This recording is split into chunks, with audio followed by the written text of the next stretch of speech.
Another bike vlog na naman tayo mga cyclista. Ngayong araw pala, pumunta tayo dito sa bike shop ni Kuya Loloy at nadatnan natin ang mga batang palaboy.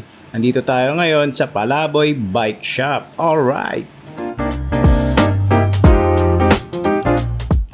Pinayos ko nga pala ang aking wheelset sa likod dahil gumigewang na ito at hindi ako masyado makaahon. Dahil pag pumipidal nga ako mga cyclista, tumatama yung rim sa likod sa aking brake pad.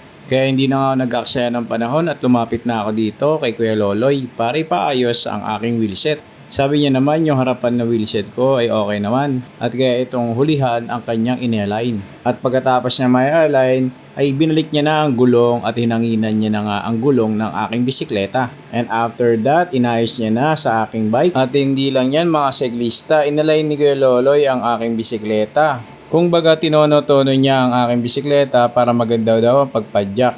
Kaso kumakabyos-kabyos pa rin kaya palitin na. Siguro papalitan ko na to yung aking cogs at ang aking kadena. At natapos na nga gawin ang aking bisikleta at na-align na rin. Kung gusto nyo nga pala magpagawa ng mga bike at bumili, dito lang yan sa may E. Rodriguez Palaboy Bike Shop. Alright! Hanggang sa muli mga cyclista!